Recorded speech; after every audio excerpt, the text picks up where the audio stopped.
Yo, what's going on, guys? Welcome back to another episode of Georgia Sports Nation. We got some more Hawks and Braves content on the way for you guys tonight. The Hawks enter the final two games of their 82-game season. We're going to be recapping the win against the Bulls earlier this week. Probably the biggest win of the season regarding the circumstances. And then we're also going to be recapping the Wizards win on Wednesday. It was a good win. The Wizards were resting a lot of guys, but regardless, it puts us definitely in great position to get that 8th seed, which we're about 90% guaranteed to get. We're going to be previewing Hawks Sixers tonight. The Sixers are resting their top players: Joel Embiid, Tobias Harris, James Harden, Tyrese Maxey, PJ Tucker. So their best player tonight is going to be Shake Milton. So the Hawks got to take advantage and hopefully can come out with a win tonight. For the Braves, we're going to be recapping the sweep of the Cardinals, which was just an all-around impressive series. We're going to talk about the beginning of the Padres series from last night. Great game by Orlando Arcia, as well as the pitching matchup for tonight with Jared Schuster going for his second major league start. And then lastly, we're going to briefly discuss Michael Harris going to the injured list and Eli White getting called up. So he's going to have some opportunity here to play center field with Michael Harris on the show. But without further ado, we'll get into the Hawks first. OG, we'll start with you. What did you think about this huge Bulls win and how we played without Trae Young and DeAndre Hunter? Well, it showed that you can win without your star if we ever get into a predicament where we be without him. That's huge. The offense to me was running fluid. I use the term well-oiled machine, but I don't want to overplay this. We did what we had to do to get the win because we needed to win. Everybody stepped up. That's all I pretty much got on that. What you got at?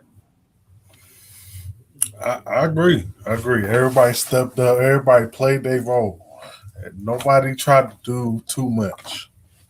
Like, just do your job. That's all we ask. If you do your job, then the next person to you can do their job, and then we can all contribute to the win. That's all we ask. That's a great point, not stepping outside your role, because if you look at the efficiency numbers for the Hawks, you've got Sadiq Bey, 8 of 13, Capella, 5 of 6, Bogdanovich, 9 of 15, Murray, 7 of 13, Jalen Johnson, 7 for 10, Okongwu, 4 of 7. I mean, all those guys that I just listed shot better than 50% tonight. So they were taking good, efficient shots. But we got to talk about one player in particular. For the past two games, Jalen Johnson is looking like the player that is going to be a future star in this league in terms of his playmaking, his defense, and just how powerful he is on the break. He ended this game with 16 points, a career high, 3 steals, a career high, added a block, 4 rebounds, and a couple assists as well. When he got out in transition, the Bulls couldn't handle it. It was pretty much over. He would be getting a dunk on the other end off the steal, but really he turned the game on his head in favor of the Hawks. Yeah, I ain't gonna be no hater on that like that. He did all right, you know what I mean? He did all right. I ain't gonna be no hater on that like that. Young fella did all right, you know what I mean? You don't think that was the best game of his career? Yes, it was. It was. Yeah, don't feed into that, Mikey. You know he's bullshit. Mikey don't know how me and you act with each other. But no, y'all got it. Y'all got this one. But no, Jalen. I mean, you know what? Sometimes the light bulb come on. I mean, I think a lot of people now. What a lot of people put too much into is why the last coach didn't play him like that. When I think we all to a man was saying that he wasn't quite looking right early in the season. I think everybody said that. It wasn't even about who the prior coach was. Everybody was saying that. So now all of a sudden that the light bulb came on, and you know what's being ain't no reason to go into all of that stuff because that's just negativity. But nevertheless, though, y'all fella playing. I mean, he looked like some kind of light bulb come on. We all knew he could play. He would have been a 19 for 20 pick if he couldn't play. Oh yeah, but I mean, some of the light bulb come on sooner than others. See, when you listen, man, really your crapshoot picks your crapshoot picks in the first round really be from the end of the lottery on through about 2021. Because those are the guys that could have went lottery or could easily be a second round pick. Y'all feel what I'm saying? You know, them the guys, NBA says 14 teams in the lottery every year. Everywhere from 15 up to about 22.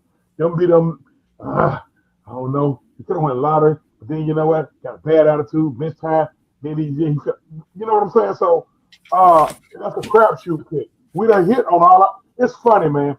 Since this rebuild, quote unquote, if you will, started with this team. Jalen Johnson gonna be the third time we done hit on the 19th pick. Yeah, that's crazy. Yeah, that's a great point. We hit 19 with Collins, right? Yeah, Collins, Johnson. Then we hit 19 with Herter, right? And Herter, yep. Herter, yep. Yeah. I mean, Herter gone, but it's safe to say we hit on that pick. Oh yeah, 100%. No, we drafted it. That was no trade, anything. Yeah, that's all us. Yeah, he was doing his role when he was here. Now, as Sacramento fans, we really hit on that pick because we basically gave him away for. Look here, man. His salary. I love all three of them Holiday boys. I really do. I'm really a fan of that story of all them brothers playing in the NBA like that. But it's not there. Justin, I needed a Justin Holiday here that was here 7 or 8 years ago. Now, when he played, he didn't look bad.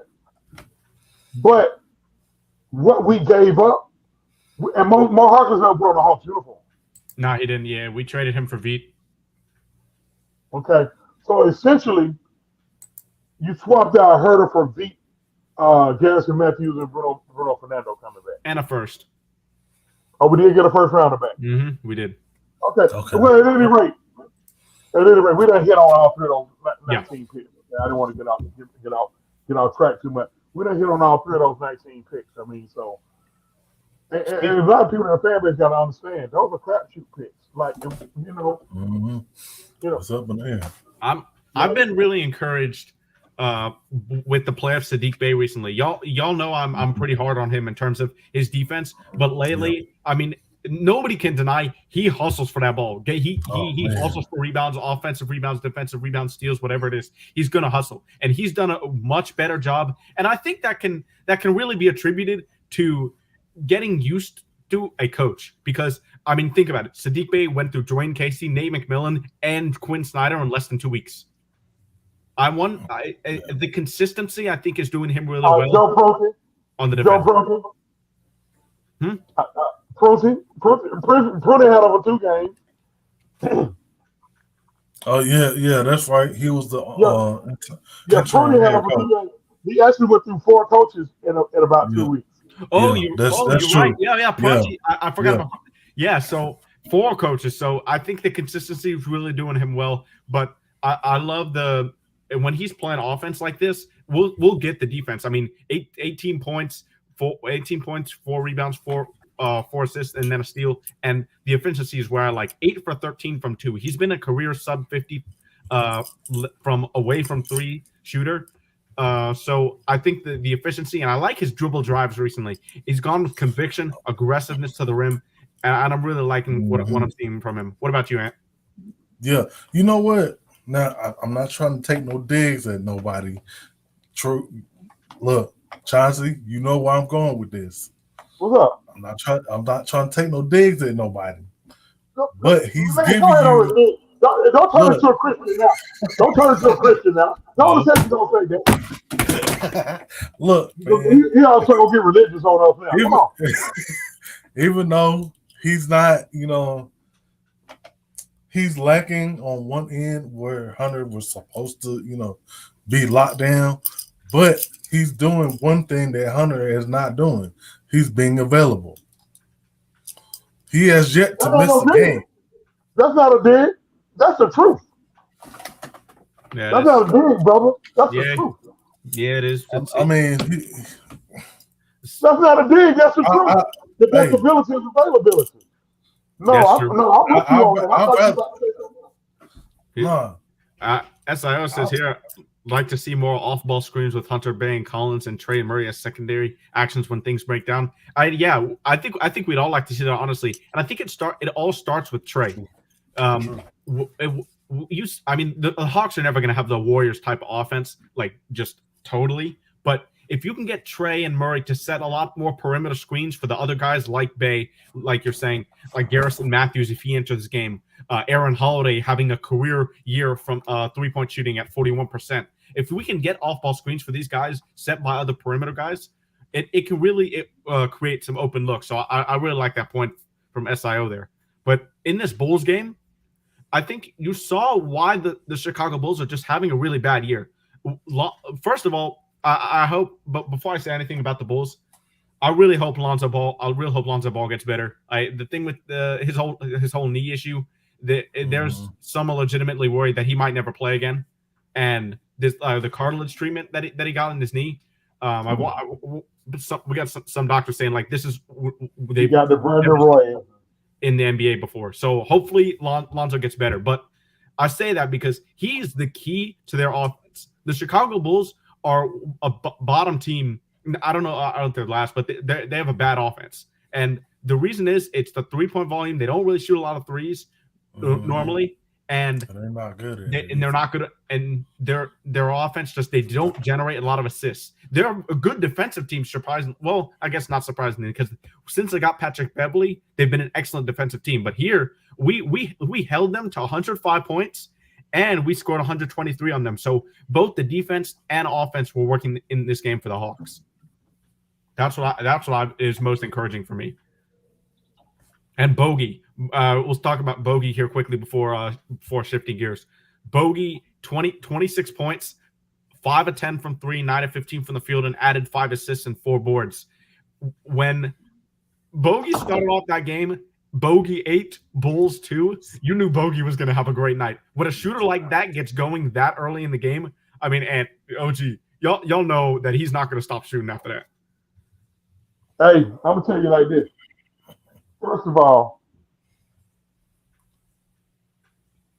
back to what you real fast on Sadiq Bey, then I'm gonna jump straight into Bogey.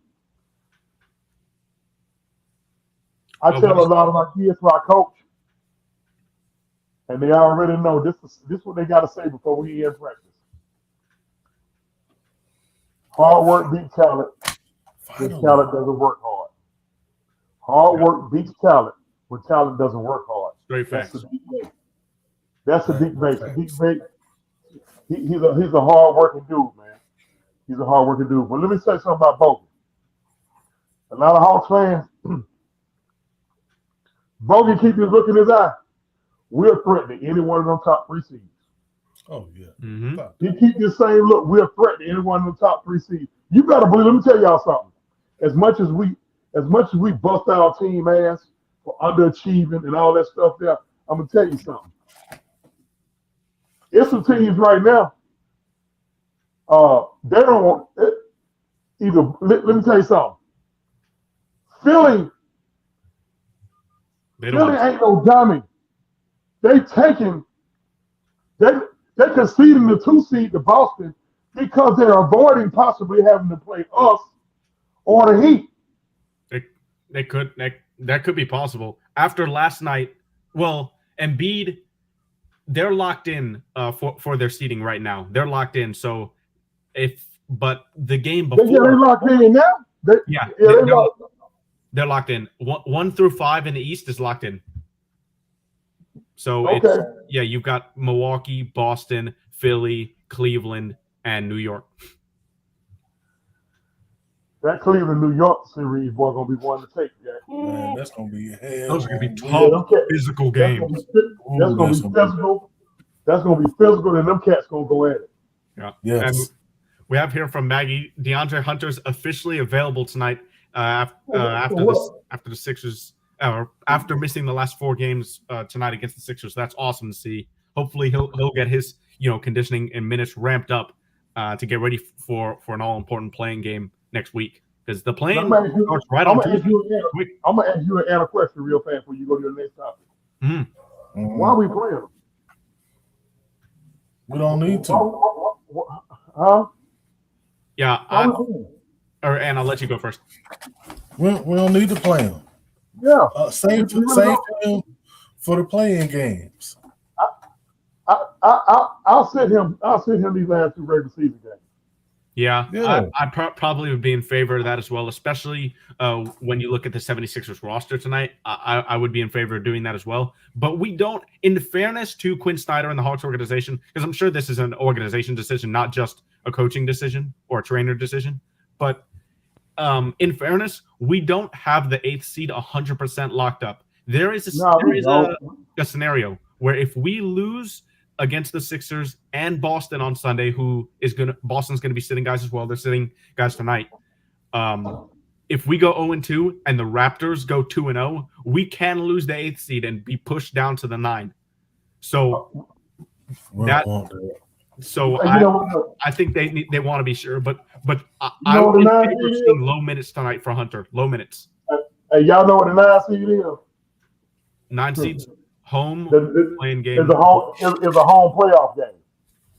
But if we lose that game, we're out. If we go to Miami and lose, we're not gonna lose. We're not losing tonight on Sunday. We'll probably we may lose Sunday because it'll be a battle of who can rest the most guys. Yeah, that'll be funny. But we got to win tonight for that to happen. We got to win tonight for us to rest. On Sunday. We have to win. If we don't win tonight, we're not resting.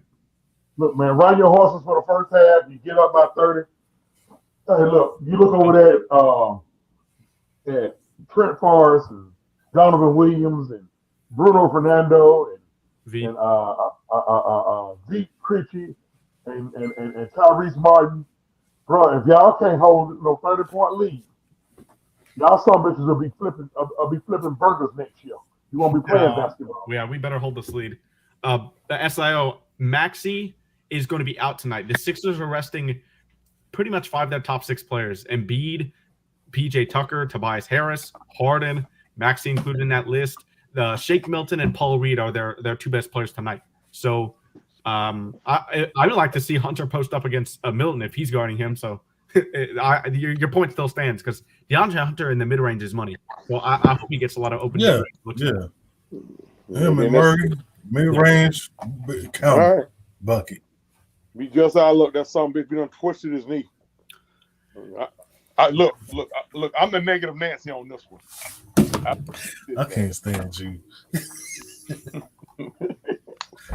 As we shift gears here to the Wizards game, the Wizards were already resting guys. They have Wembanyama. They're going for Wembanyama in the lottery. So they were sitting. I thought Bruss said he's not coming out. He not entering. I'm pretty sure that was on April Fool's. Nobody has confirmed that, but that was April Fool's. I'm pretty sure. Oh, okay. You know what? I'm so sick of it. Okay. But the Wizards were resting Kuzma, Porzingis, Beal. Avdia was legitimately injured. DeLon Wright was maybe legitimately injured with an illness, and Monte Morris was out as well. So really the Wizards were relying on Corey Kispert a lot and Daniel Gafford to score a lot. And Daniel Gafford, we'll talk about him first. He was really hurting us. He had a career high in points with 25 and 10 rebounds. And I've heard Glenn Willis, a writer for Peachtree Hoops, he'll go on a podcast with Brad Rowland a lot on Locked On Hawks as well. He thinks that Daniel Gafford can be the next Clint Capella, and I really agree. This guy's a workhorse down there, and he really plays similar to Lee Capella, but he has probably a better touch around the rim. So he was hurting us, but we were eventually able to pull away in that second half. What did y'all think? And he's more athletic than Capella. Capella kind of stiff, but he do what he do. Yeah, and Capella in this game, he kind of dominated him. Capella only had 9 and 8. So, give credit to Daniel Gafford, too, and Jay Huff. Jay Huff off the bench played 30 minutes, had 14, 3 blocks, 3 assists, too. You talking about the tall white boy with the beard? Not being racial. But the tall white boy with the beard, he got on my damn nerves. Yeah. He got on my damn nerves. Yeah, he was physical. He was out physicaling us, if you want to use that term. He was. Yeah, somebody should have kicked him in it. Never mind. Don't do I didn't Don't say do it, it. Maggie. I didn't say it. All right, and what did you think of this game overall? Yeah, you know what? Yeah, I agree. Gafford, he was killing us, man. Like he was hustling, getting loose balls, and it looked like he was playing 21 out there, man. Like I took the getting I tipped took my balls. I took the under on Gafford that night, Yeah, I don't know about that one. and he was I don't know how the that only works one out I for you. missed on that one. OG, I know you said something when you were watching the game about this player for the Wizards, Johnny Davis, the young point guard that started for the Wizards. I mean, if you look at his box score, he played well counting stats. 20 points, 7 rebounds, 3 assists, 2 steals, 8 of 18 from the field is decent too. But yeah, I know you wanted to say something about those 4 turnovers. He really didn't look secure with the ball, did he? I want to say something else too. That's the first white boy I ever seen named Johnny Davis. Now, besides that, Oh my I mean, God. I know you can't stand me, and you done told me about 10 times in the last 2 weeks you can't stand me. I ain't even gonna say it. See? I mean, look here, man. That's part of the learning curve, part of growing. It's part of growing. It's part of growing. Hey, the only way he gonna learn, the only way a player like that gonna learn is they gotta get it. They gotta get thrown in the fire. You gotta throw them in the fire. Mm-hmm. Yep. And this is the best time to throw them in the fire. Hey, the games don't count for nothing. I mean, so. Hey, Washington fans, Wizard fans, hey, don't get down on the kid. He got to play. Now, at a certain point, the light bulb gonna have to come on. Like we were talking about earlier about Jalen Johnson, light bulb got to come on. It came on, and a young boy balling now. Mm-hmm. Yeah, and for the Hawks in this game, I mean, John Collins was probably one of his best games in recent weeks, especially from the perimeter. 6 of 8 from the field, 3 of 4 from downtown with 23 points. But still, those low rebound numbers, 3 rebounds is not what you want to see from your power forward. I mean, yeah. I mean, I raised hell about that all season. Yeah, We do see. What Onyeka does off the bench kind of supplements that, kind of washes that out just a little bit. I agree. Along with Bayer going there, mix it up and get a few boards. We got a rebounding guard in DeJounte Murray. So what Capella, Okongwu, and when Johnson comes in the game, he hits the boards. Even Griffin hits the board. So what Hunter and Collins is not doing well, which I think they should be doing well, is being it's being kind of washed out by the rest of those guys. Because we're a pretty decent rebounding team. We just all got an issue with our 2 starting forwards averaging 3 and 4 rebounds a game. Like, damn, bro, can y'all at least get up to 5? I mean, that's totally fair. Yeah, and this was another good game from Jalen Johnson here. Another 16 points and 8 rebounds, like you were saying, and 2 assists. And really, it's just off efficient shooting, 7 of 11, off those fast breaks. That's where you see Jalen Johnson at his best, like we're saying earlier, in the open court, generating havoc with his length in the passing lanes, getting off ball steals. So that was really good from Jalen Johnson. And then Trae Young coming back after missing the game in Chicago had a nice game with 25 and 16. He had 16 of 18 from the free throw line, and that's what you get with a young team with the Wizards, right? You've got a team who's going to be over aggressive, and Trae took advantage of that, taking 18 free throws and making 16 of them. He didn't shoot really efficiently, just 4 for 10 from the field and 1 of 4 from outside the arc. But those 16 assists and 16 free throws were huge for a 25 and 16 game overall. Yep. Hey man, we were supposed to handle that team, And we did. and we did. I think games like that, I'm not gonna throw too much confetti off. We were supposed to handle them. They set their top 4 guys, just like these guys sitting 5 of their top 6 guys tonight. We should handle them tonight, and then Sunday they're sitting as well. Jaylen Brown was just confirmed out of the last 2 games of the season. Getting the first start of his NBA career, Vic Krejci. I don't think it actually won't be. It won't. Okay. I'm pretty. I don't quote me in this, but I'm pretty sure he did start some games for the Thunder. I'm pretty sure a couple years ago.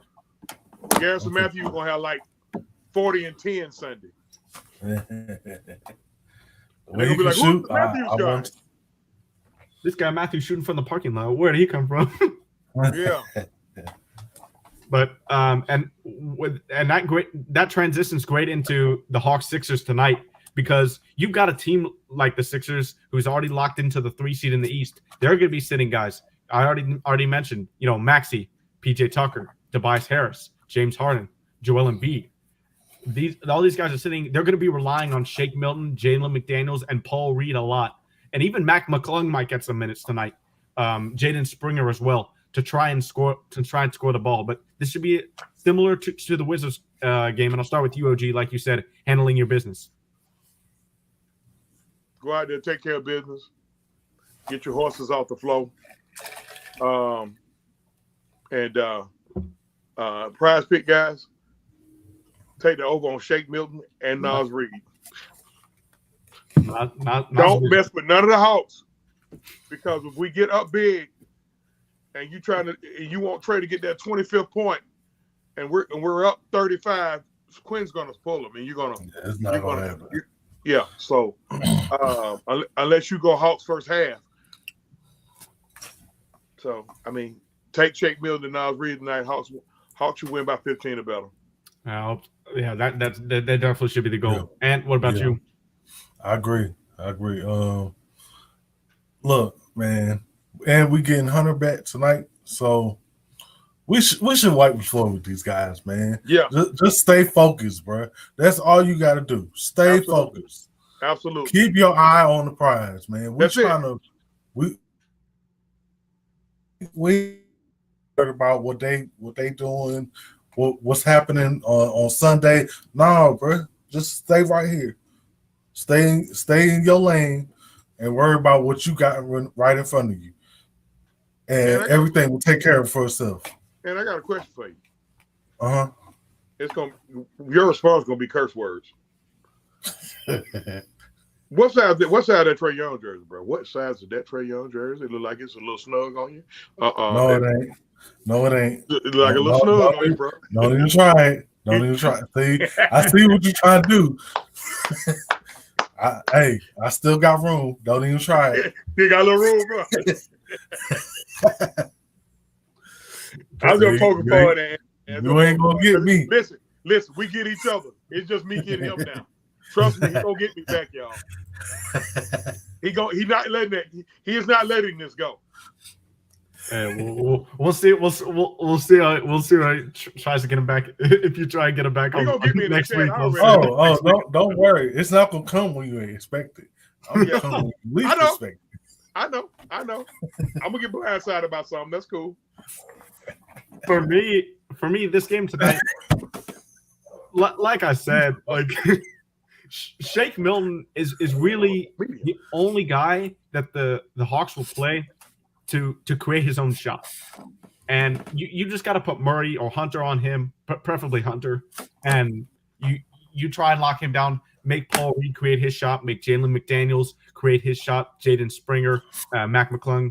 They're guys that don't normally play are going to be asked to step into larger roles, and they're on the road as well. So, typically role players play worse on the road, play better at home typically. So Hawks just be able to take care of business tonight, and especially with no Embiid, Clint Capella, Onyeka Okongwu, Jalen Johnson, John Collins, y'all should dominate the paint.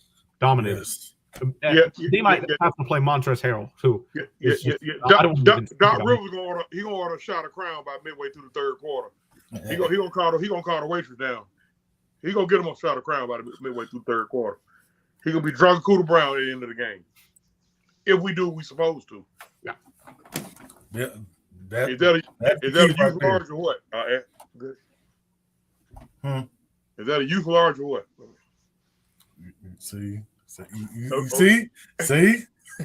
he's trying to reel me in. I ain't no. Okay, you ain't gonna fall for it. Okay. Will, you there? Yeah. My phone ain't letting me be great right now. I'm on the road out here. They're kind of trying to mess with you. what you think about this Hawks Sixers game tonight? What's your key to the game right here? Oh shit, they sitting a lot of their starters, ain't it? Yeah. Mm-hmm. Yep. Oh shit, man. If we don't come out, Well, you're going through the matrix. So we come out there. Oh boy. Because they sitting all they starters and we've been lost the game like that. We don't supposed to lose. We good at doing that, man. I don't know, like what it is about. Y'all heard y'all talking about JC earlier. I don't know what it is about him and these rebounds, bro. I know we got Shaq that stay in Atlanta. Y'all better get this man down there and work with Shaq or something, bro. He something got to give, man. He got to give me a double. If he can't give me, you know what I'm saying, 10 and 15 and 10, at least give me 15 and 9 or 8. I can take that. Yeah. Oh yeah. Go for no 3 and 2. Man, I'm like, man, come on, bro. We can't have that, bro. He too tall for that, bro. And athletic too. Too tall and athletic. Yeah. You got guards out rebounding you, bro. That's unacceptable, bro. You can't have that, man. That's unacceptable. That shit angers me. It angers me, bro. And you could jump out the gym. And we'll go to Blackberry here. Or go ahead, Willie. I thought you were done. He gonna have to make some shape because Quinn, he reviewing everybody, and if he'll feel you fitting what he got going on, he gonna get you up out of here. I already see it in him already. All right. And Black Bear, we'll go to you. Key to the game tonight against the Sixers. First of all, what's going on, y'all? Glad to be on the show with Mikey, somebody that I look up to a whole lot because he be taking them dudes' money out there at the cold. I need him to teach me some of that game. But key to the night is, and I don't know if anybody has said this yet,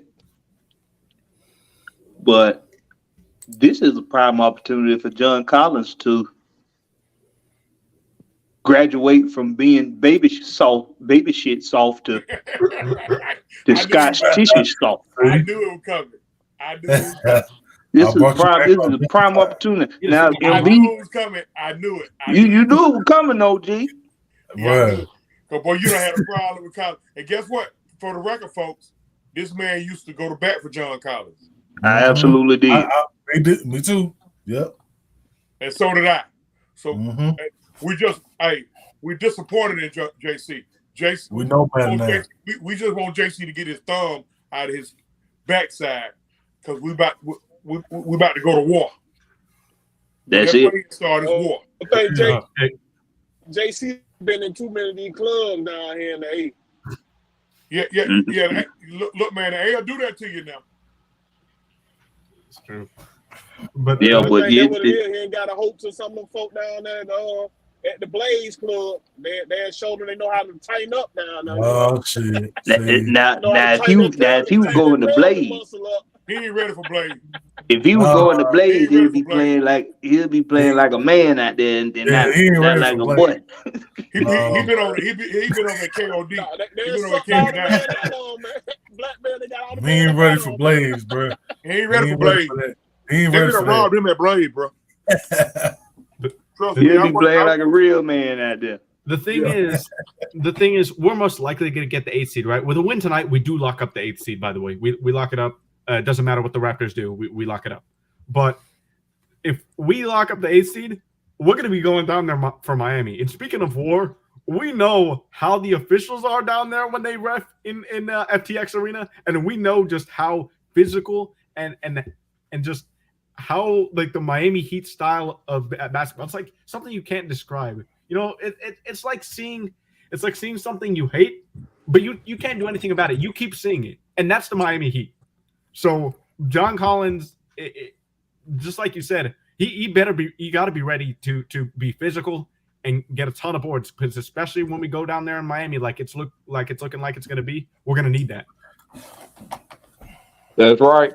It's a prime opportunity because, listen, go jump in the DeLorean, JC. Go jump in the DeLorean and go back a couple seasons.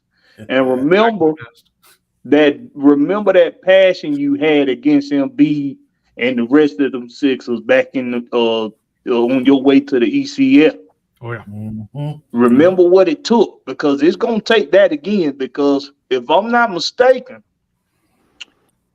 do they still have Matisse Thybulle? No. Thybulle? Matisse is on the Portland Trailblazers now. Okay, so the defense that the Sixers once had ain't there no more. They're not even they're not going to have pretty much any defense tonight. We should be able to score 120 easy. So I mean, John Collins, you know, you should go out there and show your behind, and that's what we gonna be looking for you to do. Now, for me, if you don't get 10 boards, you better at least have over 20 points, and that's just the way I look at it. There you go. All right. And before we go on to the Braves, any last thoughts, or we ready to move on to baseball? Ooh, boy, we got that. That's an exciting one there. Let's get it. Yeah, let's get it. Oh, the Atlanta Braves, after last week, after the opening series win against the Nationals, that last game in Washington, bats didn't get hot. I mean, that's going to happen. Mackenzie Gore pitched well against us that night. But we're going to be recapping this Cardinals series in depth, because that series was just a domination by the Braves. You heard them on the broadcast. I mean, the Cardinals fans really had nothing to cheer about that entire series. What did y'all see that impressed you the most, probably, in those 3 games? We'll start with you, OG.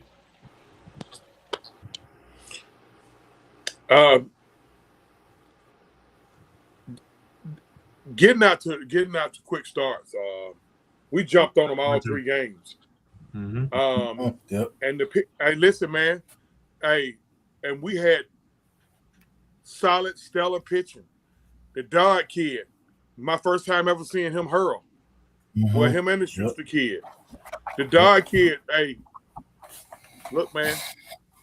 I love those feel-good stories like that. You know, kid pitching in his first game, showed his family and all his friends. Look, man, hey, we got to win. Yeah, he got the W in his first major league start. Look, man, he looked good. He didn't strike out a whole lot of guys, but he had his command, and look, his bats helped him out. Akuya got that look in his eye, y'all. At the top of that MVP. He's going for it. He's going for it. He got that look in his eye, man. We see what he can do when they don't hit him with the ball. Yeah. That's the only way they can take him out, when they hit him with the ball. And they have to hit him. Sorry, go ahead. Now, everybody, I'm gonna say this, then somebody else take it.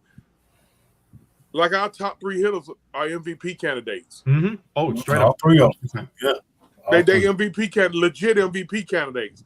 And with the way Ozzy is at second with that glove, he at short too. He can sneak into that. He can sneak into the MVP conversation, because he can get on a hot run with his bat.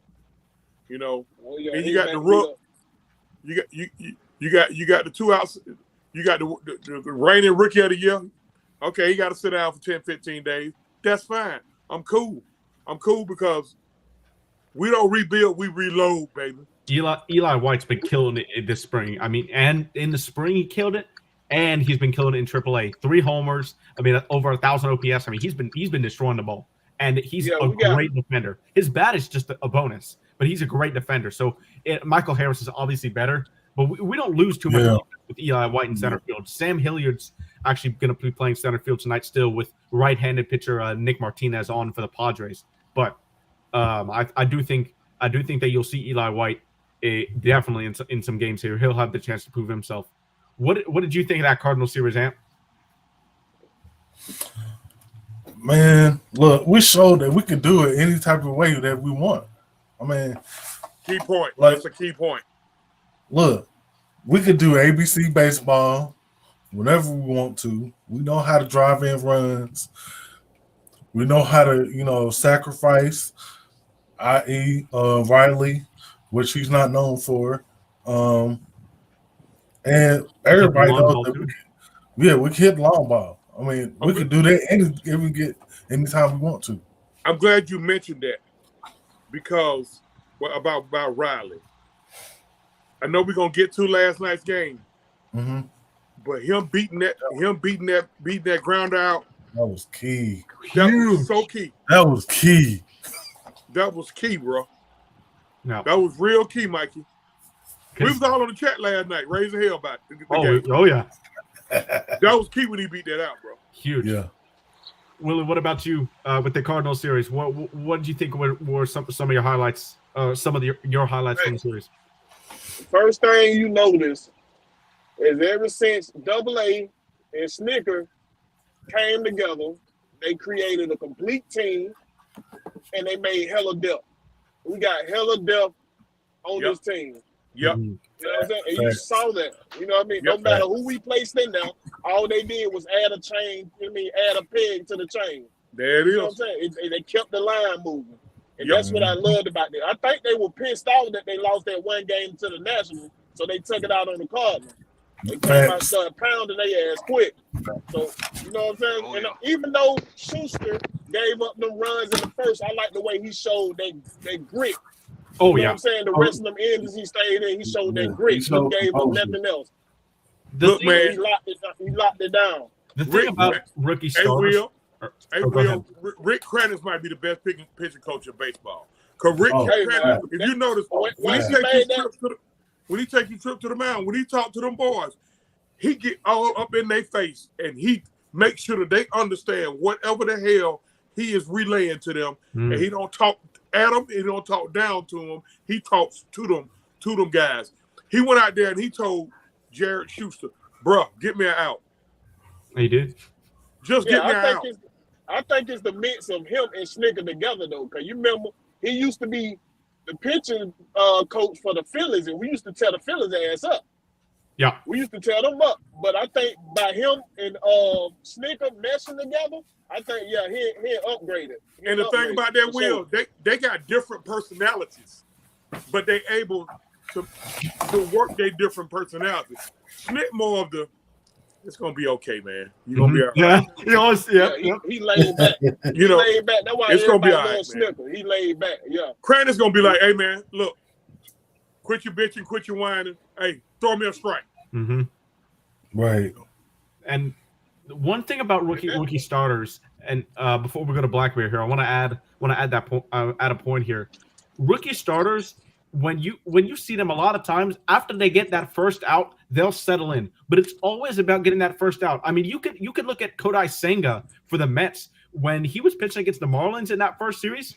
He walked the bases loaded, and then he got an out, and then he was settling for the rest of the night. I mean, it's the same thing that happened with Jared Schuster. But I wanted to get that out of there. But Blackberry, what were some of your highlights from that Cardinal series? Man, I hate to sound like a broken record, but that boy Arcia is that he's that man. That's my shortstop right there. Man. That's my shortstop. He's that dude, man, bro. He's that man. They be forgetting that he played with the Brewers though. He wasn't a bad player with the Brewers. They forget that. Yeah, great point. When we get Joshua back on some of these shows, Joshua he knows so much about the Braves. Can't wait to get him on some shows again. But Orlando Arcia, he pointed out today before the show that this man he's not a scrub. He played for some playoff teams in Milwaukee. He's got a lot of power for a shortstop. The glove and the arm is one of the best in baseball at shortstop, especially the arm. The glove is above average, but the arm's one of the best in baseball from that position. So this guy can really play. And you saw it last night, and we'll get to that. We'll get to that game in specifics in a bit here. But his at bats last night were so good. He had that homer. He pulls a homer, 108 miles per hour, line drive left field. Then you know what he does? He built an in and out swing against Tim Hill, who's a tough lefty sidewinder, puts it down the right field line for a double. Then against the Padres closer, Chris Matt, he takes the ball and goes right up the middle. Those three different approaches from Arcia right there, and executed beautifully. Left field, right field, center field. When you look at a spray chart for a hitter, that's what you want to see, and Orlando's been doing that perfectly. We knew the defense was going to be there. You know what? Is amazing. I'm going to tell you what I think everybody could agree on this. what Orlando Arcia is doing is buying more time. Oh yeah, for 100%. Vaughn Grissom. Yeah, exactly. There we go. Vaughn better take that man out of dinner when he see him, because they're not gonna be as impatient with Vaughn with Orlando doing this, because let's say Orlando has a rock star season. Oh hell yeah, of course not. Yeah, the patience is getting thinner and thinner. Yeah. If Orlando has a rock star season and somebody want to offer him $70 million to play shortstop, and you still ain't ready, bro. Oh, we have Arcia for 3 years. He got an extension for 3 years, $8 million. I'm pretty sure. Yeah, they signed it for a 3 year. They signed it for a team friendly deal. Oh man, he's not going nowhere. We good, OG. We good. I forgot about that. We good. We'll be able to let Vaughn. We'll be able to let Vaughn skate and go get somebody else to get in that bullpen. Right. Well, all this doing is just make our bench deeper when they call Vaughn up. Our bench gonna be so deep. Oh my God. It's gonna be great. And I wanna go back to OG's first point in this Cardinals series. Early runs, and we did it against the Padres too. But the home runs by Riley, doubles by Acuna, steals by Acuna, Olsen driving in Acuna. You saw those three guys, the three guys at the top of your lineup. You want to be hot at the same time. And right now, all those three guys, they basically did so much damage in the Cardinals series. And then you got Arcia feeding Acuna, feeding Olsen, feeding Riley from the bottom to the top. And really, that's why this lineup is so dangerous. A lot of people will say, oh, look at the Padres, with Juan Soto, Manny Machado, Xander Bogaerts, Tatis when he gets healthy. That's the best 1 through 4 in baseball, right? And it may be, and it might be. But after that, their lineup dips pretty hard. Ha-Seong Kim in the back there, Austin Nola, and you got their catcher, and then you have Trent Grisham, who's really having back-to-back bad offensive seasons. But with the Braves, when they're fully healthy, you got Michael Harris batting 5th. Got Michael Harris, that's right. You're going to have Eddie Rosario and Marcelo Zuna at the 7th spot, and then you're going to have Arcia at 9. I mean, 1 through 9, all of these guys 1 through 9 is dangerous. Can change the score with one swing of the bat, and also, like Ant's point, lead guys in, just like feed each other. Keep the line moving. So that's what I love about this offense. And let me know if y'all. Let me know. My bad, Mikey. But let me know. Let me know if y'all feel like this is a fair comparison when I see RC's game, bro. I see a Raphael Furcal glove. I see a Furcal glove, and I see a Andrew Jones bat. And base running running skills. That's high praises right there. And base running skills like a Raphael Furcal. Right. And one thing they doing better this year than they did last year, they more patient at the plate. You don't see that many strikeouts. That's my key right there. Let Anko explain. Mikey, how pissed was I at Austin for taking that dead red 95 fastball with the bases loaded and then just pitch right? I'm like, dude, you just listen. Let me tell you something. That ball Austin Riley hit in St. Louis, it just landed in my backyard about 2 minutes ago. Like he hit it 473, y'all. That was amazing. Basically 2 rows away from the concourse. That's crazy. And I'll let you explain more about like your key to not striking out as much. Yeah, they having a better eye of the strike zone. Like they're not swinging at balls that's all the way down here or all the way up here. What can you do with that? You can't do anything except late in the game last night. I felt like last night they started chasing some pitches. We was chasing a little bit. Well, you know why? Because Mikey was on there with me. That probably was some of that adrenaline though. Opening night, for both teams, that was some of the that was the worst home plate umpiring I've seen in a long time. That dude was inconsistent as hell.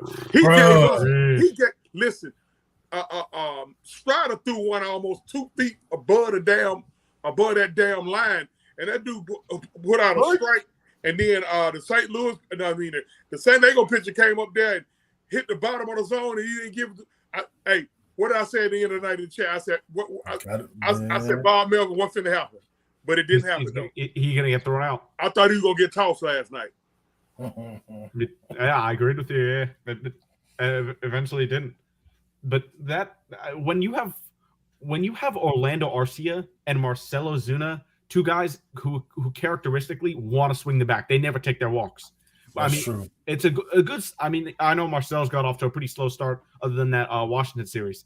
But when you have Marcelo Zuna taking 2 walks like he did in this past game, Orlando Arcia walking like he's been doing so far, those are 2 guys that really don't do that. And like you said, Ant, that approach is going to pay dividends for the rest of the lineup because those guys get on base. You got more chances to drive on runs. The bottom of the order feeds Acuna, Riley. Well, Marcel better wake up. We the 27 Yankees. I hope. Yeah. When his bat wake up, we the 27 Yankees. I can see that. That's crazy. I can see that. And you had our defense in there without pitching. Right. And Sean Murphy, after Sean woke up last night. He finally woke up. After a lot of fans, including myself, we're pretty critical of his offensive performance so far. By the way, before I want to preface this with this: his defense is out of this world. Amazing. Oh, yeah. And it is just as advertised. I mean, like you said the other night, he a cheat code. His pop time, yeah, like you said, a perfect description, a cheat code. But Sean Murphy, double, single last night, and I thought he hit that ball out of the ballpark too. He hit it too hard. Off the wall. He hit it too hard. Yeah. Sometimes you can hit him too hard. You got to get it up. You got to get it up. Mm-hmm. That was a Hank Aaron line drive. That's how they said Hank Aaron home runs used to lead apart. You got to allow your hands to come to the ball. You can't hit it that hard. Yeah.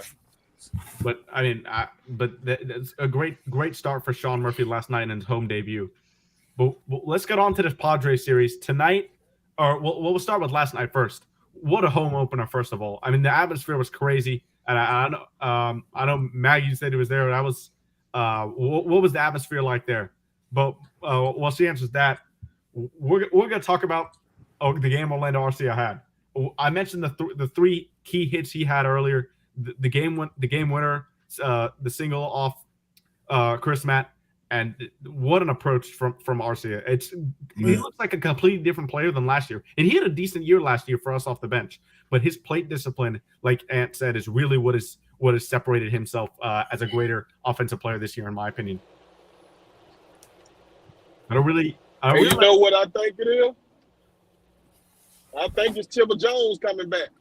We didn't have Chipper Jones last year. The team, yeah. There it is. Need that veteran presence in the locker room. Man, that energy, bro. That having a guy like Chipper in that locker room is gonna give them guys a lot of inspiration and motivation. A lot of confidence from somebody who played the game at a high level. So they know he ain't just blowing smoke up their ass. He telling you what he learned, what he know. Another eye watching the game, you know what I'm saying? Another connection to the players that ain't just a coach, you know what I mean? He can relate better to the players. Yeah. This game, let's talk about Spencer Strider for a moment. We talked about the offense. Let's talk about the pitching and defense for the moment. Defense has been amazing so far. We've mentioned Arcia already. Matt Olson's couple diving plays at first base. Michael Harris catch in St. Louis that we forgot to mention. I can't believe we forgot that, but that was what a catch he made. But let's talk about Spencer Strider. He pitched overall pretty well. He got into a little bit of a command issues in that inning when Matt Carpenter hit that 3-run homer, but he was pitching behind in the count in that inning, and that's really what led to that homer. The strikeouts were there, 9 and 5 innings, but overall he just wasn't ahead in the count as much as we normally see him overall. That was just my kind of analysis of his start right there, but still a decent start overall. You're not gonna complain a lot about that start. I think the juices was a little high on him. His control wasn't all the way there. I think he was a little pumped because the atmosphere was crazy, man. It was outrageous. It sounded like a playoff game on the opener right there. It sounded like a playoff game, man. Yeah, I think he was just a little too hyped. That's all it was. He was a little too hyped. Yeah, a little too amped up. Yeah. And even with that, that one slider he threw, I don't remember, was it to Cronenworth, I believe? It was when nasty. he painted the inside bottom left corner with that slider. I mean, that is a picture perfect pitch right there. I mean, that was a beautiful pitch. So he was still able to paint corners, and he painted top right corner with 97 later in the game too. So he was still able to paint corners, but in that I believe it was the fourth inning, just that command got a little bit away from him in that fourth inning. And give credit to Matt Carpenter, made a mistake, and he made him pay for it. A veteran like that is definitely going to be able to take advantage of that. But tonight, we got our Blackberry. We're trying to say something. No, you good. Go ahead. Okay. I thought I heard something, Michael. But for tonight, that was me. Oh, okay. Well, go ahead.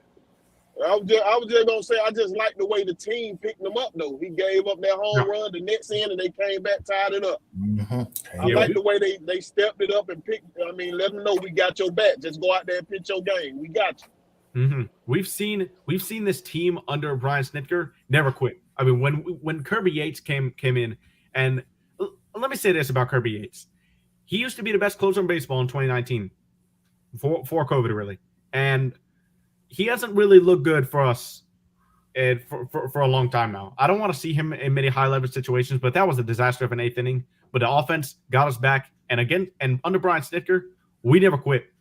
We got back into this game. Travis d'Arnaud, what a great approach, down 0-2 against a tough lefty and Tim Hill, a sidewinder, and he was able to slap that single into center field and get this game tied. I mean, I was hyped when he hit that single. I mean, it looked like just the energy was kind of sucked out of the building and by the energy in that eighth inning. But I mean, this team got it right back in the bottom half, and that was awesome to see. Mm-hmm. Tonight we have Nick Martinez going against Jared Schuster, who's going to be making his second MLB start. And I'll say this, definitely a better lineup he's facing tonight than he was in Washington. The Padres lineup goes like this: Xander Bogaerts, Juan Soto, Machado, Nelson Cruz in the DH spot, Jake Cronenworth, Ha-Seong Kim, Austin Nola, Trent Grisham, and Asokar, who's in right field batting ninth. But that's definitely a tougher lineup. Had Nelson Cruz? Yep. Padres do have Nelson Cruz. He's DHing tonight. Well, I think he'll shut down the buzz off. I think he's gonna have a better approach tonight. I think he's gonna come out with a better approach. You know what I'm saying? I hope so. Yeah, I look forward to it. That changeup is his best weapon. So I want to see. I really want to see his control with that changeup, the command. Hopefully, it's down in the zone and gets a lot of swings and misses tonight. Because that can be a really great weapon against some of the tough righties that the Padres have. Xander Bogaerts, Manny Machado, Cruz. If you want to include Ha-Seong Kim in that situation as well. Braves will be opposing Nick Martinez, and we'll have a lineup of Acuna, Olsen, and Riley. Albies is in there at cleanup versus a right-handed pitcher. What do you guys think of that decision? To me, I don't know about it. No, I like his right-handed bat better than I like his left-handed. Yeah. His left-handed, he got a long swing with his left, but he's quicker through the zone with his right-hand bat. So I like that bat better, But I would have put him at like 6 or 7. 6 or 7. Me too as well. And we're facing Nick Martinez, who, I mean, obviously the Padres have had no experience versus Jared Schuster. But for us, Matt Olson and 9 at-bats, 4 hits, 2 homers, 3 RBIs, 444 average. Ozzie Albies has seen him 3 times, got a hit. Riley is 0 for 2 against him in his career. Eddie Rosario's 2 for 9. Marcell Ozuna 3 for 6 with a homer, 2 RBIs, and 500 average. And then Sam Hilliard has seen him once, 4 times, and got 1 hit off him. So we do have some guys in the lineup with experience against Nick Martinez. But overall, you want to get into this Padres bullpen, because last night Blake Snell had to throw a ton of pitches, and they got into their bullpen early. We want to get those guys tired. This is a 4-game series, so hopefully we can try and get into their bullpen early and take pitches like Ant was saying, have a patient approach at the plate. Yeah, gotta have an eye for it. You can't go up there thinking that you could swing for a home run every hit, every at bat. You have to shorten up your swing sometimes and have a good eye. And it's just like perfect example what Matt Olson had did in that 8th inning. He shortened up his swing and got that double down the line, the right field line. Mm-hmm. That thing was beautiful. Yeah, that's a great approach, especially when you're down because you feel like, oh, I need to hit a home run. I need to tie this game up. But no, you got to get guys on base. That's the most important thing. There we go. Yep, got to get guys on base. And by the way, this game tonight is on Apple TV. Bally won't have this game, so unless you get Apple TV Plus, you get it. Maybe you have to listen to the radio, try to find another way to watch the game. I'll say, but yeah, unfortunately will not be on Bally. So if you do not have Apple TV like me, you're gonna have to try and find another way to watch this game. But we'll discuss briefly before we head out here. Michael Harris unfortunately had to go to the IL with a lower back strain, and Eli White got called up. And a lot of people thought it was on the steal from last night, but it wasn't. He had some discomfort in his back as a result from the steal, but it really happened when he made a catch running to the wall. Snicker said it was on the catch. It wasn't on the steal. That's what I'm saying. Yeah. He had some discomfort on the steal, but it wasn't a result of that. It was from a result of when he crashed into the wall making a catch. So hopefully he'll be all right. Like you guys said early in the podcast, we have some great outfield depth with Hilliard. Kevin Pillar's been playing well. Eddie Rosario, Eli White getting called up. So our depth's not in question. It's just, can we replace that the production that Michael Harris was giving us? Not exactly, but all the guys are going to need to step up. But yeah, without further ado, anybody got any last thoughts on the game for any of the games tonight, Hawks or Braves, before we head out here? I think we covered everything, man. You good? All right. Thank you guys for joining us tonight. Don't forget to check us out on next week as well, 6 p.m. Eastern. We're going to talk about more Hawks and Braves, and we're probably going to get the play-in recap next week. So big things coming for the Hawks. Another big series with the Padres, and the Reds are coming to town after that for the Braves. So hopefully we can make it a good homestand for the Braves and be ready to talk about Hawks winning the play-in and the series against the Bucks against the Celtics most likely, with us hopefully winning that play-in game and versus the Celtics in the first round. But yeah, without further ado, don't forget to check us out next week. And if you're on YouTube, don't forget to like, comment, and subscribe, and we'll see you guys next time. Peace. Peace out, y'all.